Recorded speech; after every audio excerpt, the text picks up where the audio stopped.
pour que l'Église redevienne l'Église. Pour que l'Église redevienne l'Église. Et nous avons la chance de faire partie de l'Église La Porte Ouverte de Mulhouse. Et je ne sais pas si tu mesures ce que nous avons traversé pendant le Covid. Je ne sais pas si tu mesures à quel point nous nous sommes pris une tornade dans la face. Et ça a été un moment extrêmement compliqué où tous les pasteurs sont tombés malades. Nous avons fait la une de tous les médias en France. Et voilà, je ne vais pas aller dans tous les détails, mais il y a ce moment où, alors que je suis le seul pasteur pas malade, tout d'un coup, il y a eu un problème où il y a des gens, on n'avait plus que le droit de faire des cultes en direct, mais en petit nombre. Et donc, on avait une petite équipe qui faisait les cultes le dimanche matin. Et il y a un voisin qui, en voyant 5 voitures, a commencé à dire « ils ont recommencé les cultes » et à nous mettre sur les réseaux.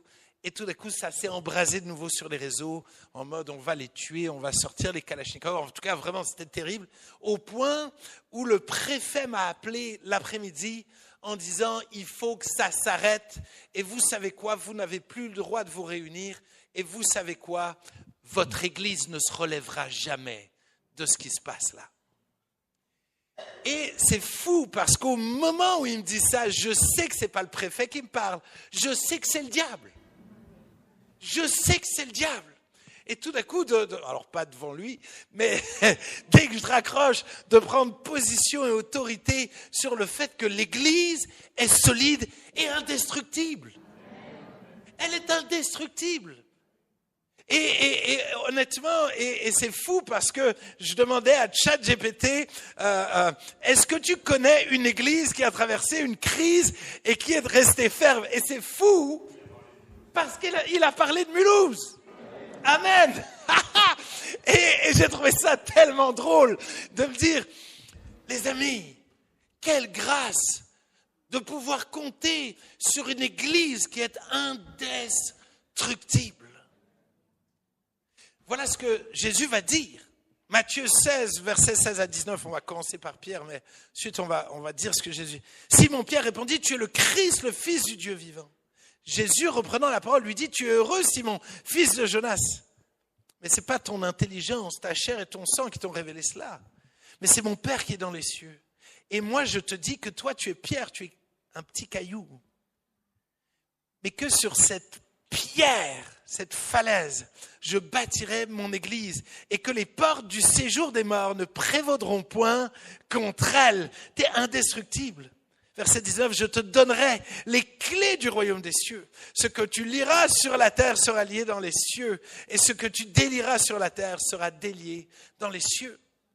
Nous avons étudié ce texte la semaine dernière où nous avons vu que Jésus est celui qui bâtit son Église. Il est l'inventeur de l'Église, il en est le constructeur, il en est le propriétaire et il en est le bénéficiaire.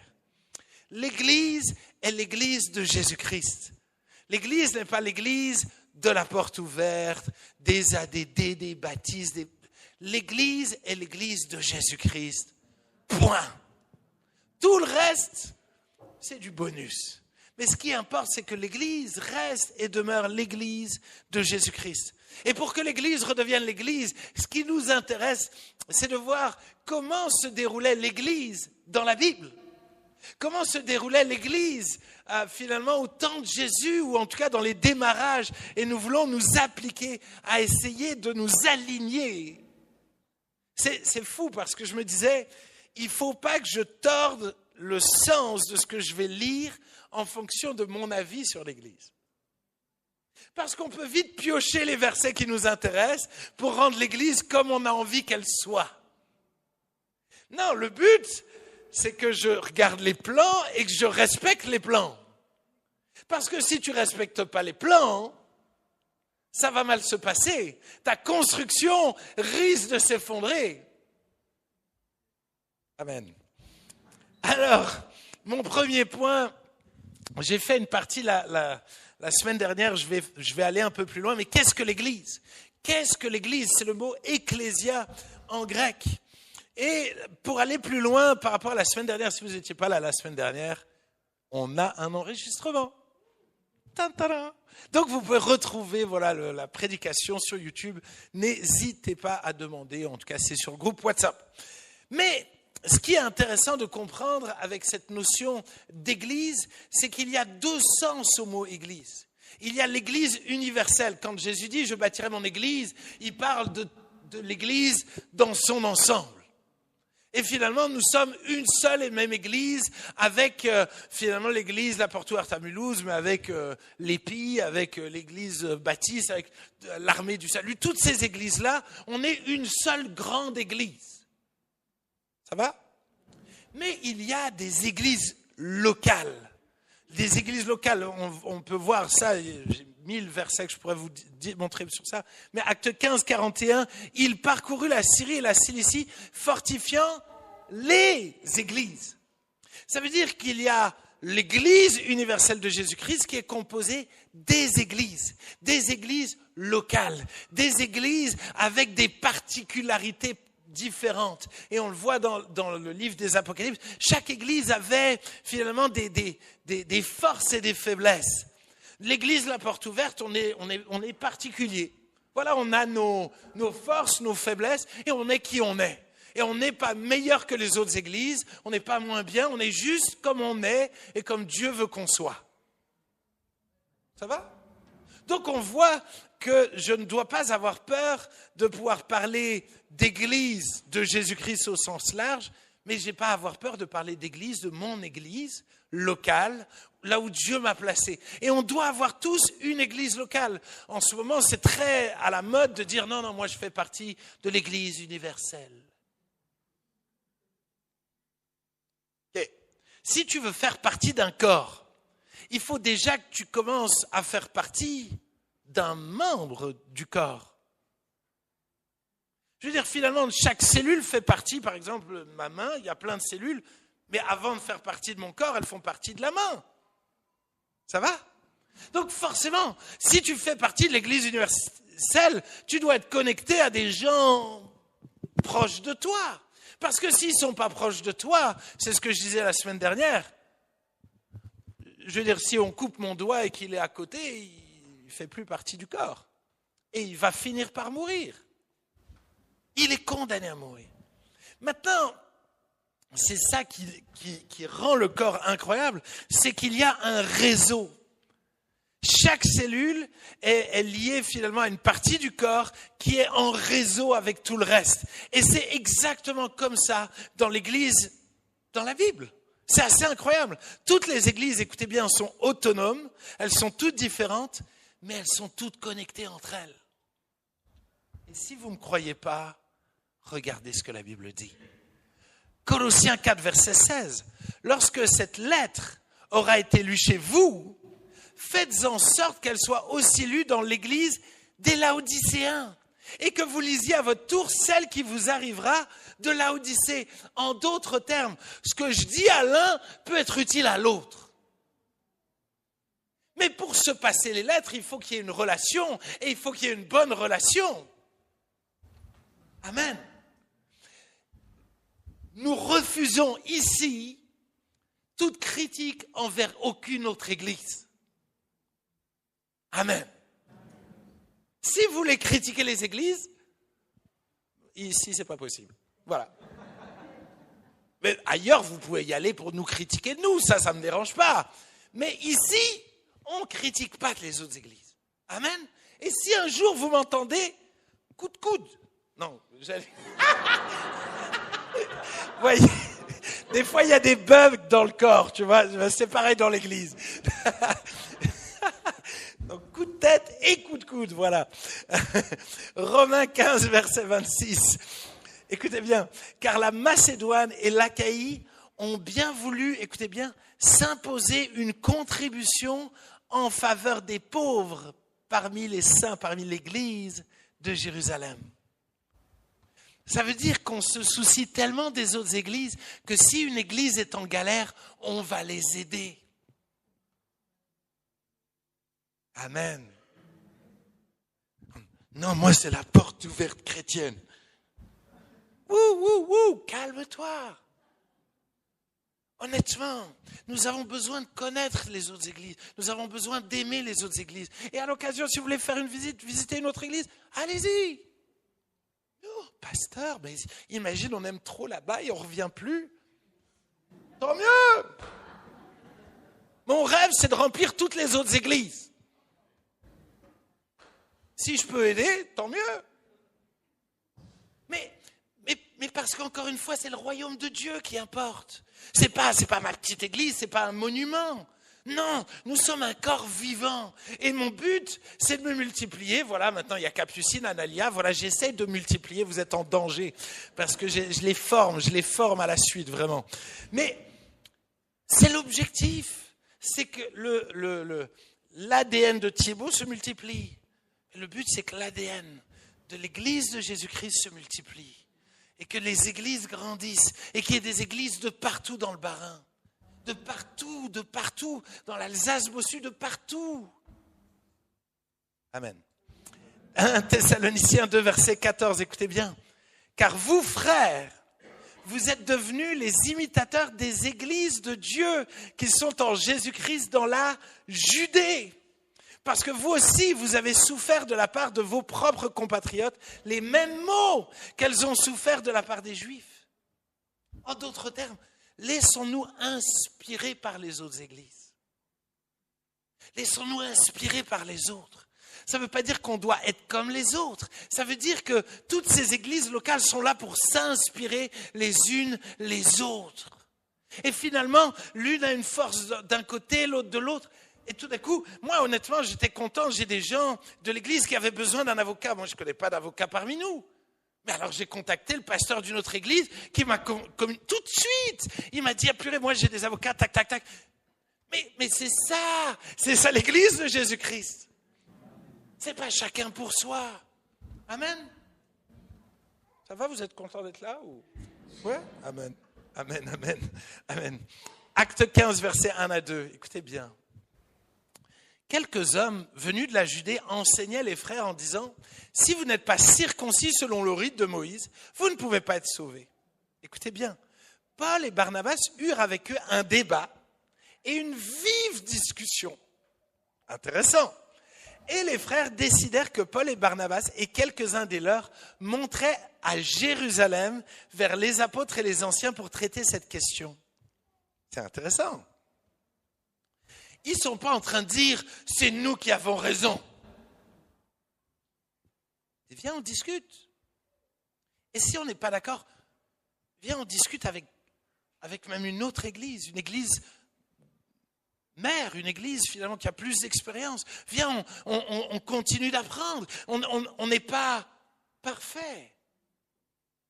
Et quelle grâce pour nous particulièrement de pouvoir compter sur l'église La Porte Ouverte de Mulhouse. Mon pasteur, notre pasteur, c'est Samuel Peter Schmidt. Quelle grâce pour nous de pouvoir, voilà, quand on ne sait pas, je veux dire, tout de suite, hello, on ne sait pas faire, comment on fait? Mais pourquoi? Parce qu'on n'est pas des experts. Mais Dieu nous a placés dans son église. Et dans son église, il y a des ressources. Et nous pouvons compter les uns sur les autres. Ça va? Alors, petite ou grande église? Petite ou grande église? Ben, finalement, dans ton quotidien, tu croises des petites églises, un peu comme ça, là. Il y a des petites églises, si tu arrives à afficher la photo, il y a des mini-maisons, voilà. Si ça marche. Des petits suspens, tout va bien. Il y a des mini-maisons. Il y a des gens qui habitent dans des mini-maisons et ils sont à l'aise dans les mini-maisons. Ben, il y a des mini-églises. Et il y a des gens qui sont à l'aise dans des mini-églises et tout va bien. Et on est content pour ces mini-églises. Et il y a des gens qui, eux, ils vivent dans des grandes maisons. Là, il y a des mini-maisons. Et on a le droit d'habiter dans une mini-maison, les tiny house. Vous entendez beaucoup ça en ce moment. Voilà. Et à la limite, ça ne pose pas de problème. Ce qui importe, c'est d'être l'église. Ça veut dire que tout ce que j'ai dit avant doit être vrai. Ah ouais, celle-là, elle est pas mal. Mehdi, je ne pensais pas qu'on allait montrer ta maison en live devant tout le monde. Ah ouais, Gloire à Dieu, hein. Vraiment. Ben, on veut un bâtiment comme ça pour notre église, voilà. C'est à peu près ça. Voilà, c'est les plans, on veut garder les mêmes, l'entrée. Non, voilà. Alors comment je peux dire ça, qu'il y a des mini-églises et des grandes églises? Ben, parce que la Bible en parle. Acte 15, verset 30. Écoutez bien. Eux donc, ayant pris congé de l'église, allèrent à Antioche, où il remit la lettre à l'église. Écoutez bien, à la multitude assemblée. Le mot multitude implique des milliers de gens. Ça veut dire que l'église d'Antioche, il y avait des milliers de gens qui étaient là. Souvent, les gens critiquent les méga-churches, mais encore une fois, moi, c'est drôle parce que j'entends jamais les gens ensuite citer les versets. Je crois que si Dieu nous appelle à être une multitude, il nous donnera la capacité d'être une multitude et de pouvoir vivre vraiment l'Église au sein d'une multitude. Parce qu'encore une fois, des fois on me dit, non, dans les petites églises, il y a vraiment de la communion fraternelle. Moi, j'ai été dans des petites églises où il n'y a aucune communion fraternelle et où chacun, à la fin du culte, rentre chez lui et puis tout ça et personne ne se parle. Mais j'ai vu des grandes églises où tout le monde se parle, s'invite à manger, même le pasteur, il fait que tout le monde s'invite, tout ça. Je veux dire, il y a de tout. Finalement, on peut être une grande maison et être très austère, ou être une grande maison et plein de vie. On peut avoir une petite maison et tout est austère et finalement, il n'y a aucune vie. Colossiens 4, verset 15 dit « Saluez les frères qui sont à Laodicée et Nymphas et l'église qui est dans sa maison. À la sœur Aphia et à Archip, notre compagnon de combat, et à l'église qui est dans ta maison. » Donc effectivement, il y a des mini-églises. Il y a des églises de maison et ça marche dans la mesure où elles font partie du corps, où elles sont dans ce réseau, où elles ne travaillent pas seules. Parce que si elles sont déconnectées, elles vont finir par mourir. Elles vont finir par mourir. Mon deuxième point, j'en ai 7. Mon deuxième point, c'est une église, une maison bien coordonnée. Moi, je ne suis pas un expert en construction, même si en ce moment, on a visité un terrain là de bâtiments. Priez pour ça. C'est 8000 mètres carrés, 750 000 euros. Ce qui, c'est pas, en tout cas, je ne les ai pas dans ma poche, quoi. Et 8000 mètres carrés, je ne sais pas ce qu'on en ferait pour l'instant. Mais en même temps, c'est une opportunité. C'est pour l'instant la seule porte qui nous est ouverte. On verra. Écoute, si Dieu parle à quelqu'un et que tu as envie de faire un petit don, voilà, on crachera pas dessus. Hein. Mais après, si tu peux nous aider en tout cas à gérer le bâtiment, ça nous aide aussi. Mais Éphésiens 2, versets 19 à 22. Écoutez bien. Ainsi donc, vous n'êtes plus des étrangers ni des gens du dehors, mais vous êtes concitoyens des saints, gens de la maison de Dieu. Vous avez été édifiés sur le fondement des apôtres et des prophètes, Jésus-Christ lui-même étant la pierre angulaire ou la fondation. En lui, tout l'édifice, écoutez bien coordonné, s'élève pour être un temple saint dans le Seigneur. En lui, vous êtes aussi édifiés pour être une habitation de Dieu en esprit. Vous avez remarqué le mot bien coordonné? Pour construire une maison, il faut bien coordonner les choses, bien coordonner tous les corps de métier, bien coordonner toute la gestion. Il faut des architectes, des ingénieurs, il faut toutes les bonnes personnes au bon moment pour bien coordonner la construction de l'Église. Mais ça, même du temps de Jésus, il a eu besoin de quelqu'un qui gère les finances. On n'aime pas qu'on parle des finances. Mais c'est une réalité. On doit payer le chauffage, la lumière, l'électricité, ce lieu. Je veux dire, forcément, ça implique des finances. Donc, on a besoin de quelqu'un qui gère les finances. On a besoin de gestion des finances. On a besoin de gestion des rencontres. On réserve ce lieu, on organise, on doit gérer tout ça. Il y a tout un travail de coordination qui est normal. Là aussi, beaucoup d'églises crachent sur ces choses-là en disant, nous, on vit que par la foi. Et au bout d'un moment donné, forcément, tu vas stagner. Parce que forcément, si on veut se coordonner tous ensemble pour se retrouver, il faut qu'on gère un minimum. Et c'est pour cela qu'on a des gens pour gérer les finances, les rencontres, qui fait quoi, la gestion même des visites, des paroisses. On essaie de bien gérer les choses. Dieu merci pour Liliane qui prend toutes vos demandes de rendez-vous. Dieu merci pour chacun. Et on a besoin de ça. Et on a besoin que l'Église soit structurée. Comme mon corps. Mon corps, il y a une structure. Elle est aléatoire, il y a des petits bourrelets, je veux dire, pas de problème. Mais il y a une structure. Cette structure, est-ce qui me fait bouger? Cette structure, est-ce qui me donne d'aller de l'avant? La structure, elle ne remplace pas la vie. La structure accompagne la vie. Et nous voulons être une église vivante, mais nous voulons avoir une bonne structure. Je veux dire, en ce moment, on est en train de former des assistants pasteurs, Mehdi et Jean-Pierre, on est en train d'essayer de mettre une structure en place. Voilà, Clarisse vient de prendre une responsabilité, d'autres prennent des responsabilités. On est en train de mettre une structure. Pourquoi? Pas pour devenir hyper légaliste et tout ça, il faut machin, mais simplement pour accompagner la vie. Ça va? Ça vous a pas énervé? Tant mieux. Acte 14, verset 23. Ils firent nommer des anciens dans chaque église. Et après avoir prié, ils les recommandèrent au Seigneur en qui ils avaient cru. On a besoin d'anciens. On a besoin de gens qui sont comme les pasteurs, les bergers, finalement, pour bien prendre soin de son église. Dans chaque église, il doit y avoir des anciens.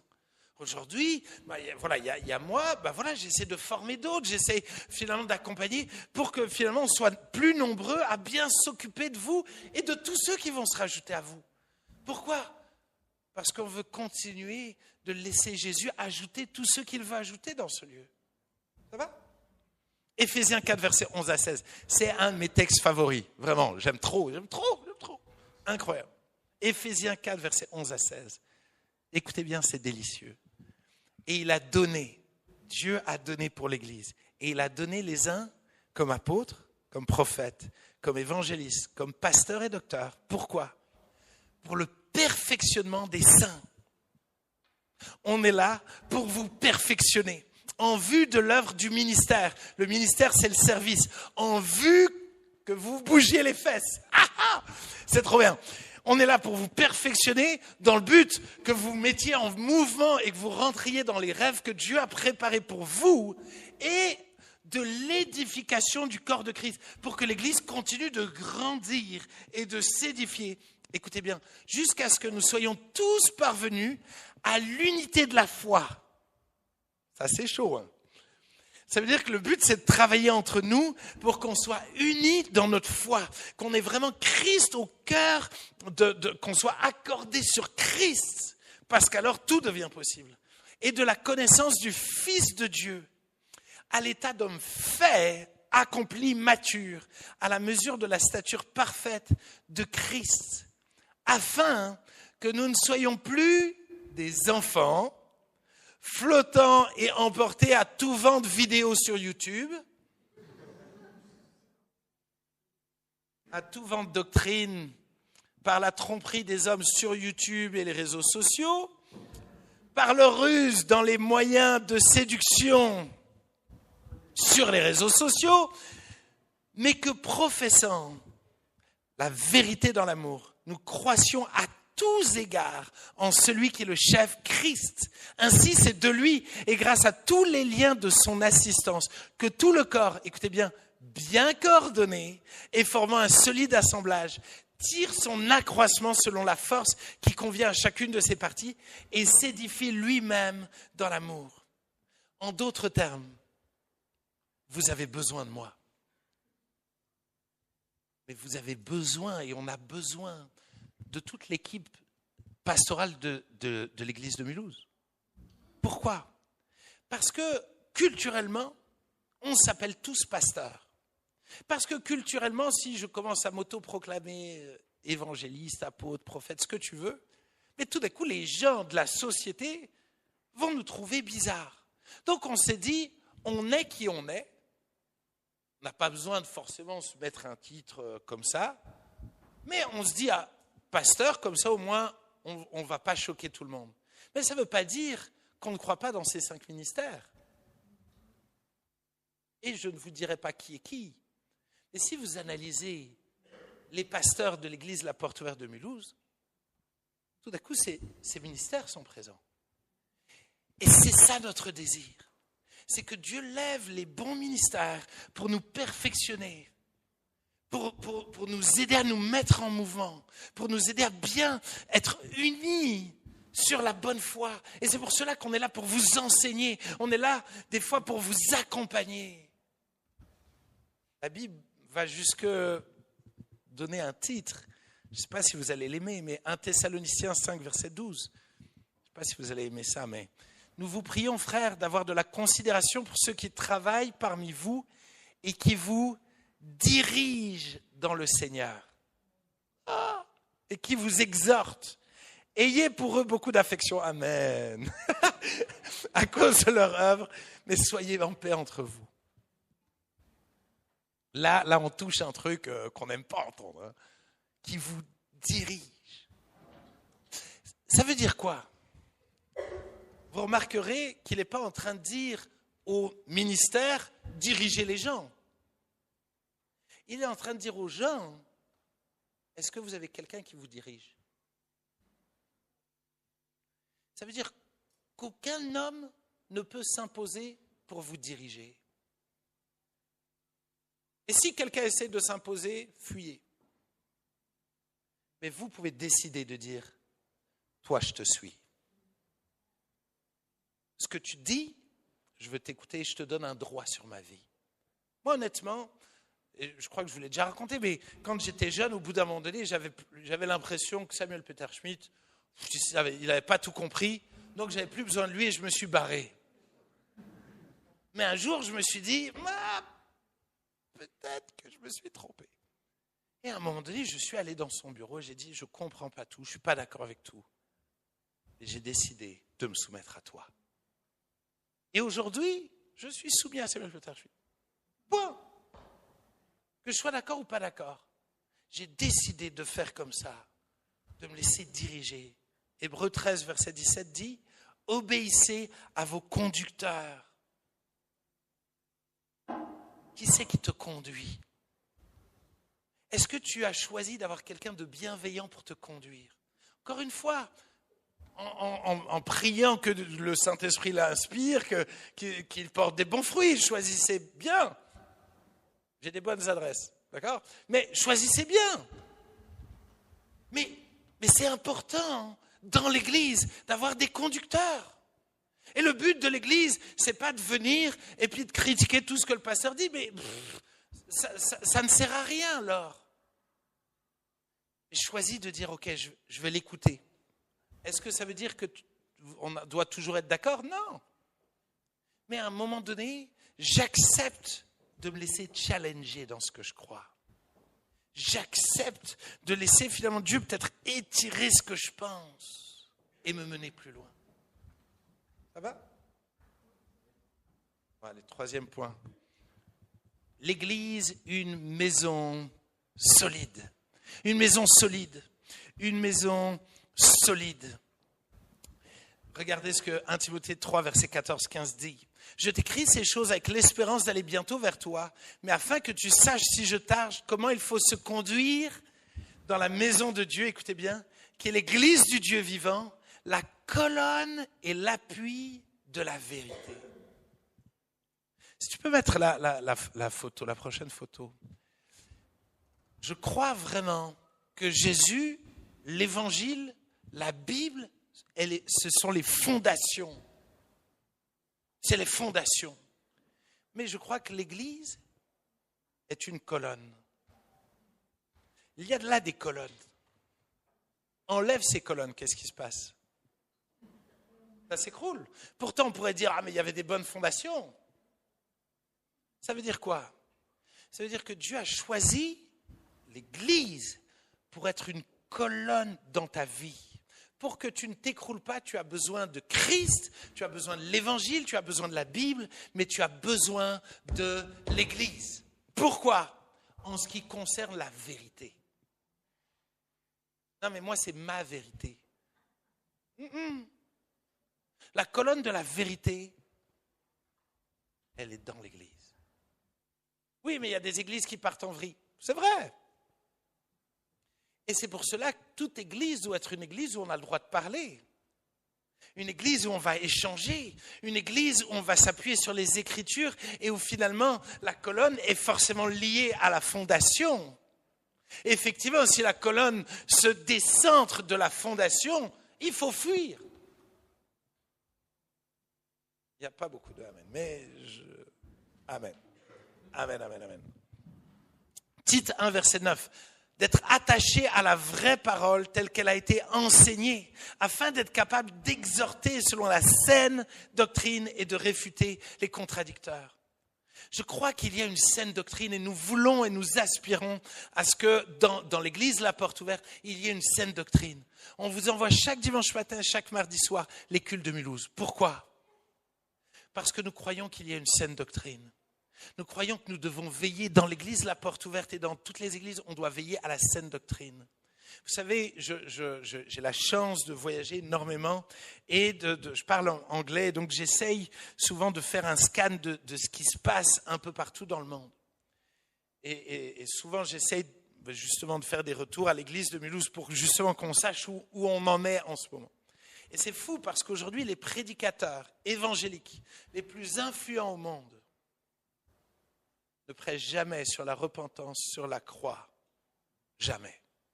C'est les meilleurs prédicateurs du monde. Ils ont littéralement des millions de vues à chaque fois qu'ils prêchent. Ils prêchent, c'est incroyable. Ils ne prêchent jamais sur la repentance, jamais sur la croix. Mais on peut vite être séduit parce qu'ils prêchent bien. Mais les enseignements clés de la parole de Dieu ne sont plus là. Les amis, la colonne de la vérité qui doit être fondée dans les Écritures. Nos prédications doivent ressembler à ce qui est dans les Écritures. Et c'est pour cela que je vous lis beaucoup de versets. Honnêtement, ça n'arrivera pas. Mais j'allais dire, si un jour je ne cite pas des versets, j'y arriverai même pas, je ne saurais pas quoi dire. Mais pour moi, c'est essentiel de citer les Écritures. Pourquoi ? Parce que je veux être sûr que ce que je prêche, ça vienne des Écritures. Allez, il faut que j'avance. Tac, tac, tac. L'église, une maison en construction. Moi, j'ai été, je ne sais pas si la photo est prête, mais j'ai été prêcher en Algérie ou un peu dans ces pays-là. Et il y a une chose qui m'a toujours surpris, c'est qu'à chaque fois qu'ils construisent une maison, ils ne la terminent pas. Il y a toujours de la place pour en mettre plus. Il y a toujours de la place pour en mettre plus. Elle est toujours en construction, mais pas genre l'espace habitable en construction. Non, il y a toujours de quoi faire un étage. C'est hyper drôle, vraiment, j'aurais dû, moi, vous sélectionner une photo, mais c'est assez impressionnant. Vous taperez maison Algérie, je suis sûr que vous allez voir ça. Il y a toujours ces barres de fer, des ferrailles en haut, comme pour dire, on est prêt à construire plus haut. Et ma question, c'est est-ce qu'on est comme ça ? Est-ce qu'il y a toujours de l'espace pour aller plus loin ? Qu'est-ce que ça veut dire ? Ça veut dire que tu dois toujours être prêt à grandir. Tu dois toujours laisser d'autres t'inspirer. Tu dois toujours te reposer sur d'autres. Mais il faut que d'autres puissent se reposer sur toi. On doit toujours se construire les uns les autres. Regardez, Hébreux 10, verset 25. N'abandonnons pas notre assemblée, comme c'est la coutume de quelques-uns, mais exhortons-nous réciproquement, donc encourageons-nous,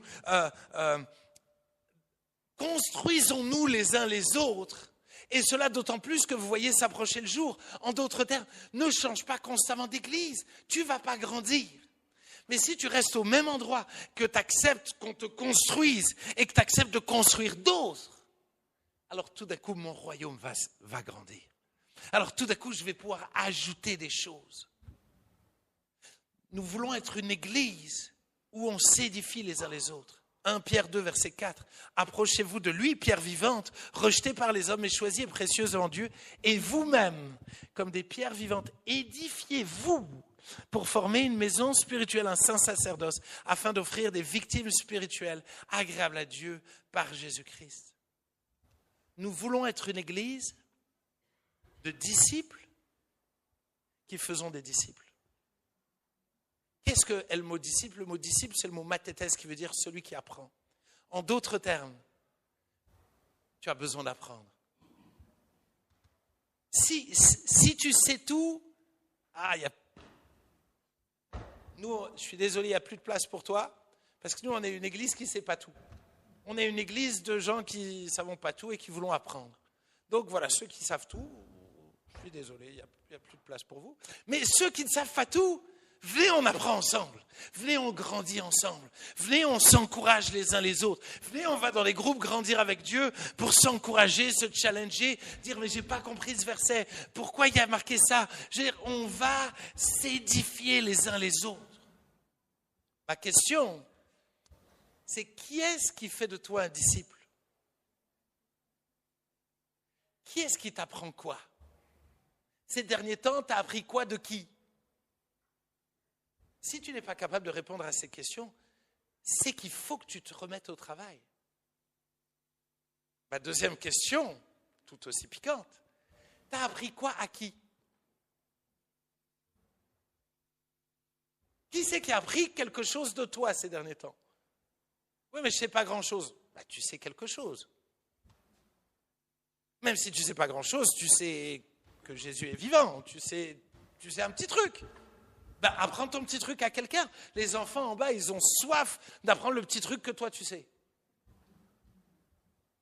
Il y a forcément quelqu'un à qui tu peux apprendre quelque chose. Et je crois que nous devons être une église de disciples où on apprend à s'apprendre des choses les uns aux autres. Et j'avance.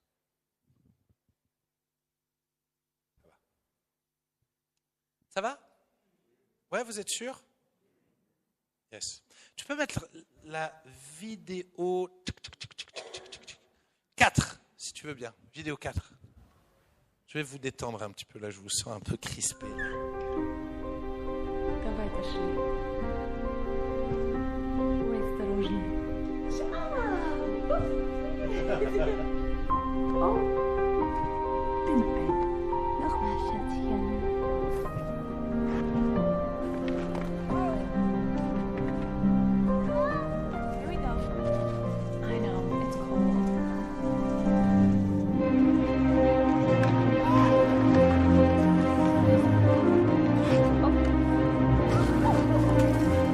Jésus-Christ est une église où on a le droit de tomber parce qu'on est là pour apprendre.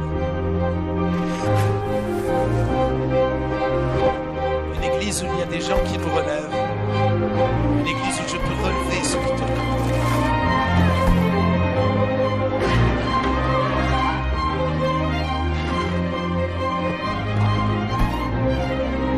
Il y a des moments où on se fait mal. Des moments où on a l'impression qu'on n'y arrivera jamais.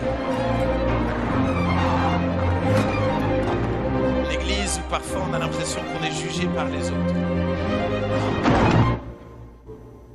Et si je m'accroche à l'église, alors un jour je vais pouvoir prendre mon envol et briller dans ce monde à la gloire de Jésus-Christ. Un jour moi aussi je vais pouvoir apporter quelque chose dans ce monde.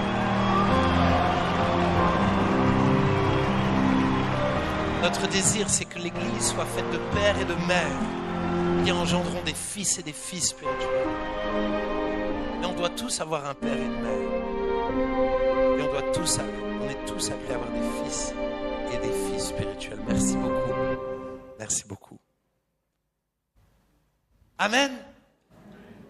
Yes. Mon 5e point, une maison habitée et vivante. Comment ça se passe dans ta maison? Comment ça se passe? Est-ce que tu peux mettre la photo 6 là, l'intérieur d'une maison avec plein de vie, de mouvement? Voilà. Et le but d'une maison, c'est qu'elle soit habitée, c'est qu'il y ait de la vie. Ouh, en tout cas, il y en a cet après-midi. Moi, je crois que la Bible nous donne les ingrédients, ou plutôt les plans, pour savoir quel espace il y a pour chaque chose. Regardez les pièces normales de la maison d'une église. Acte 2, versets 42 à 47. Voilà les ingrédients de l'église. Il persévérait dans l'enseignement des apôtres, dans la communion fraternelle, dans la fraction des pains ou la Sainte Seine, dans les prières. La crainte s'emparait de chacun et il se faisait beaucoup de prodiges et de miracles par les apôtres. Tous ceux qui croyaient étaient dans le même lieu, intéressant, et ils avaient tout en commun. Ils vendaient leurs propriétés, leurs biens, et ils en partageaient le produit entre tous selon les besoins de chacun. Ils étaient chaque jour tous ensemble, assidus au temple. Ils rompaient le pain ou prenaient la Sainte Seine dans les maisons et prenaient leur nourriture avec joie et simplicité de cœur, louant Dieu et trouvant grâce auprès de tout le peuple. Et le Seigneur ajoutait chaque jour à l'Église ceux qui étaient sauvés. Voilà les ingrédients d'une Église, l'Église de Jésus-Christ. Il doit y avoir de l'enseignement, de la communion fraternelle. On doit prendre régulièrement la Sainte Seine. Il doit y avoir des prières, des miracles, de l'entraide. Ça doit être une église de chaque jour, un équilibre entre le temple et les maisons. Il doit y avoir de la louange, de l'évangélisation, de la joie et de la simplicité. C'est ça. Et honnêtement, quand je lis ça, oh, Capucine, c'est ça qu'on veut vivre. C'est ça qu'on veut vivre. Et nous devons nous appliquer à vivre chacune de ces choses-là. À la fin, nous allons prier pour le baptême du Saint-Esprit. Parce que finalement, cette maison, pour qu'elle soit vivante, il faut qu'elle soit habitée par le Saint-Esprit. Il faut que le Saint-Esprit ait toute la place. Pourquoi ? Parce que c'est lui qui va amener la vie dans toutes ces choses-là. C'est lui qui va amener des miracles. Et oui, nous allons prier aussi pour les malades à la fin, parce qu'on croit que Jésus veut faire des miracles dans son Église. Et dans toute l'histoire de l'Église, dans tout le démarrage de l'Église, on voit guérison sur guérison, miracle sur miracle. Et nous voulons croire que Jésus n'a pas changé et que dans son Église, il veut opérer des miracles par la puissance du Saint-Esprit. Nous voulons qu'il y ait de la vie. Nous voulons qu'il y ait de la vie. 6e point, avant-dernier point.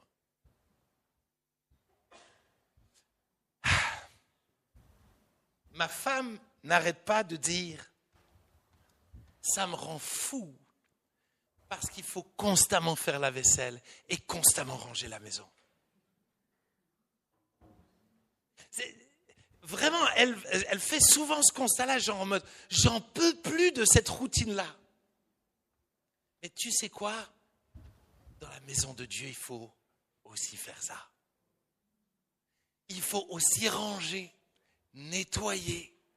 Et honnêtement, ce n'est pas le truc le plus agréable au monde. Mais nous ne pouvons pas être une église sans faire ça. Qu'est-ce que ça veut dire ? Qu'est-ce que ça veut dire ? Matthieu 18, versets 15 à 17. Écoutez bien. Si ton frère a péché, va et reprends-le entre toi et lui seul. Point. S'il t'écoute, tu as gagné ton frère.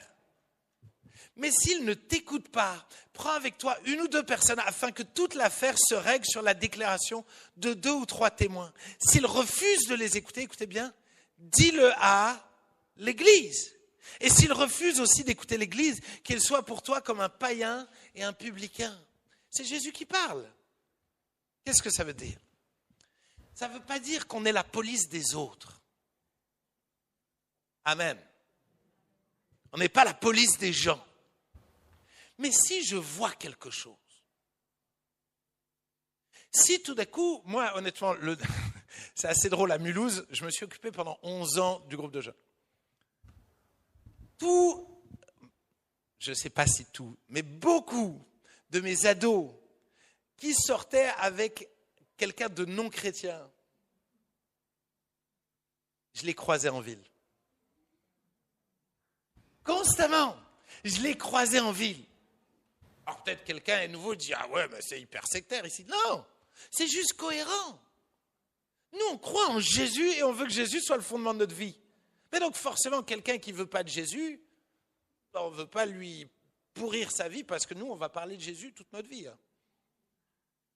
Donc, il faut être cohérent. Si on veut que Jésus soit le centre de nos vies, ben, effectivement, quelqu'un qui ne veut rien de Jésus, le pauvre, quoi.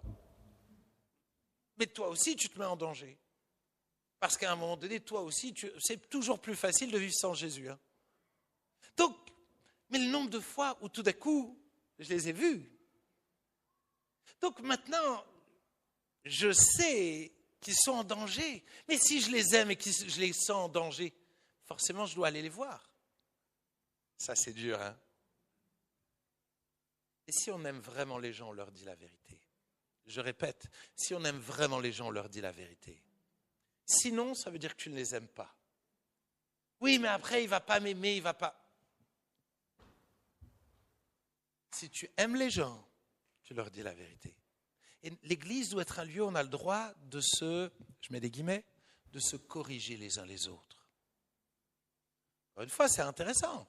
D'abord, entre toi et lui seul. S'il ne t'écoute pas, prends 2 ou 3 témoins. En d'autres termes, sois sûr que ce que tu dis, c'est juste. Je mets des guillemets. Si quelqu'un vient d'arriver et qui vient en fumant, ne lui fais pas la morale parce qu'il fume. Parce qu'honnêtement, tu as plein d'autres défauts, corrige-les d'abord et après tu vas lui parler, quoi. Mais laisse-lui du temps, laisse-lui connaître Jésus, laisse le Saint-Esprit faire. Alors à l'occasion, tu discutes tout ça, tu peux en toucher un mot. Mais sois cool parce que toi aussi, tu as encore des choses à progresser. Ça va? Hein? La Bible dit, avant de voir la paille chez l'autre, regarde ta poutre. J'aurais dû ramener une paille et une poutre. Mais vous voyez, une paille, une petite paille et une poutre. Voilà, regarde ta poutre. Jean-Pierre, voilà. Le gars le plus gentil de l'église, je viens de... Si toi, tu as une poutre, alors moi, j'ai... Oh, Seigneur. J'aurais pas dû dire que tu avais une poutre, je m'en veux maintenant. Qu'est-ce que je voulais... Je vais juste dire un dernier truc sur ce texte-là. Vous remarquerez qu'à la fin, on vient voir l'église. En d'autres termes, je ne suis pas là pour que vous fassiez la délation des gens. Réglez les choses. Soyez des chrétiens matures, capables de vous dire les choses. Et si quelqu'un te dit les choses et que ça touche à ton orgueil, meurs à ton orgueil. Même si tu n'es pas d'accord, dis merci beaucoup d'avoir eu l'honnêteté de venir me voir. Tu as le droit de ne pas être d'accord. Et honnêtement, ça c'est dur, hein, pour moi le premier. Hein. Des fois, j'ai envie de me défendre et de dire non, mais me justifier. Je dois continuer de mourir à moi-même et d'être capable d'écouter les critiques. Mais il y a un moment où effectivement, là, on met en danger non seulement la personne, mais on met en danger l'Église. Il continue de faire n'importe quoi. Là, venez me voir. Ça va? Je saute plein de choses, mais vraiment le temps est très très passé. Allez, dernier point.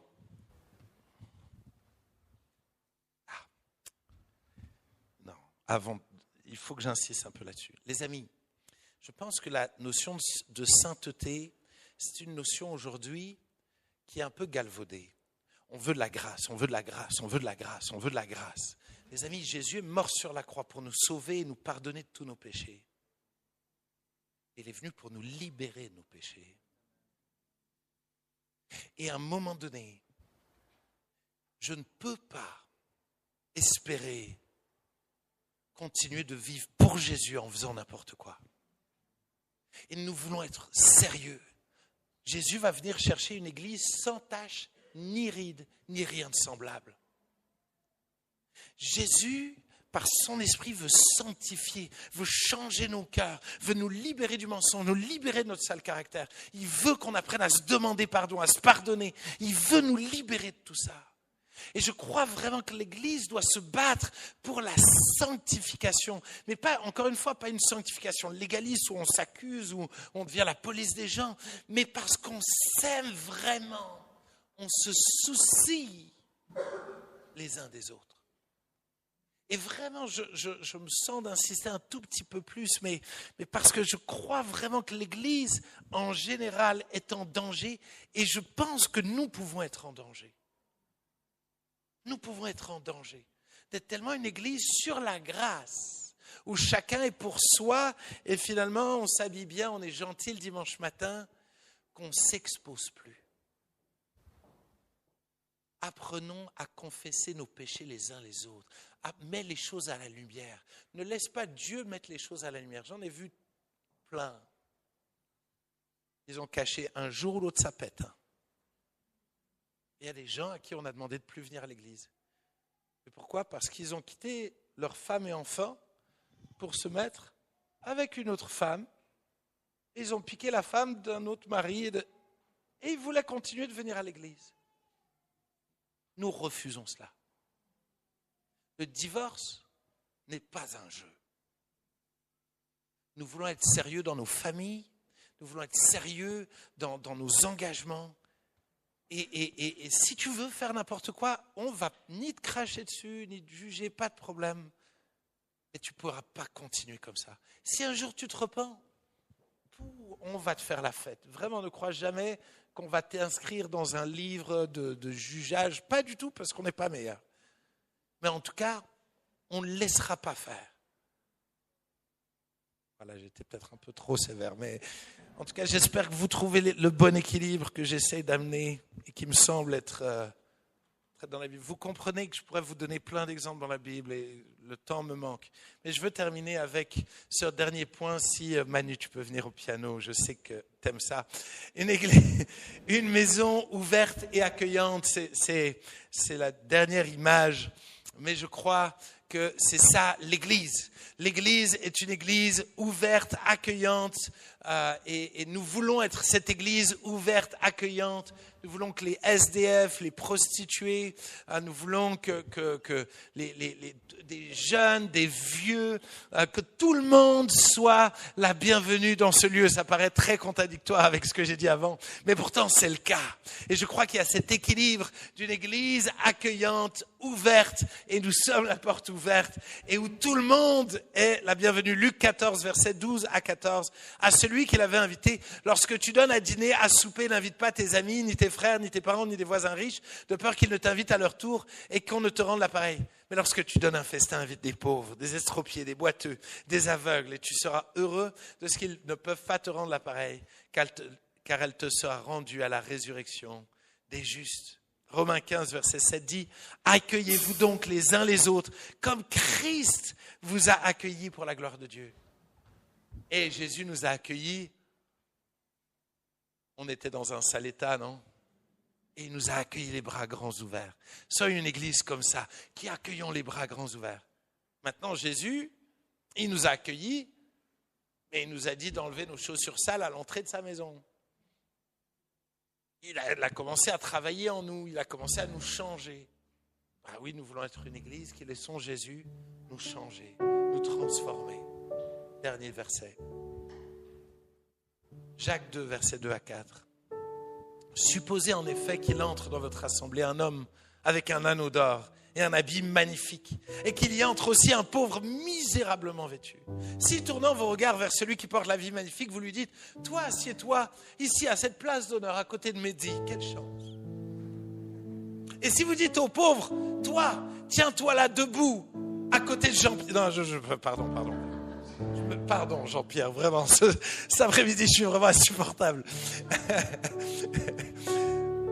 Pardon, punaise. Ne faites-vous pas en vous-même une distinction et ne jugez-vous pas sous l'inspiration de mauvaises pensées. Les amis, nous voulons être une église où tout le monde est la bienvenue. Nous voulons être une église où il n'y a pas de favoris, il n'y a pas de stars. Parfois, j'entends ça dans certaines églises, mais il y a les familles qui sont bien vues. Il y a les populaires, les gens populaires de l'église. Et bien-aimés, battons-nous pour qu'il n'y ait jamais de gens populaires. Ou plutôt, qu'on rende populaires ceux qui le seraient le moins habituellement. Rendons-les populaires. Entourons-les encore plus. Mais que nous puissions être une église ouverte, pour tout le monde. Je vais mettre la photo numéro 6. Numéro 6.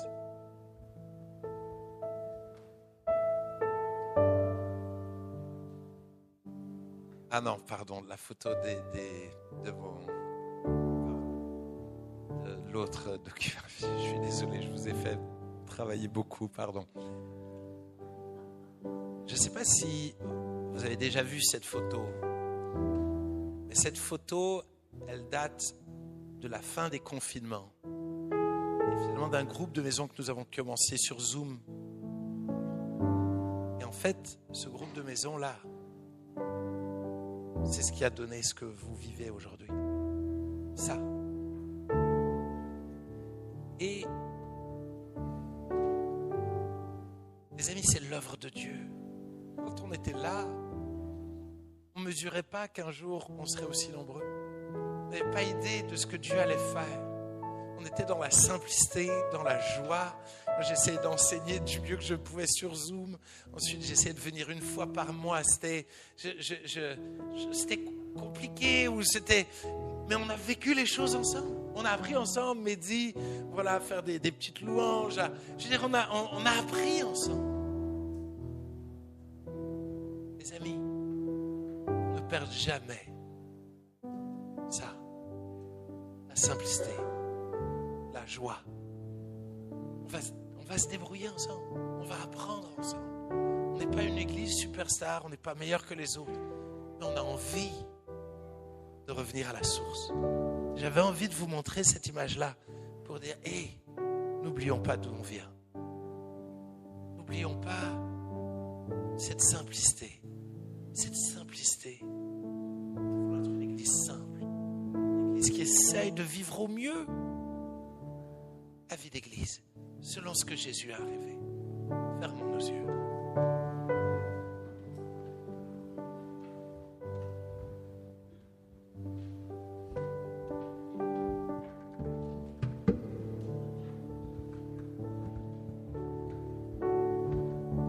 Alléluia.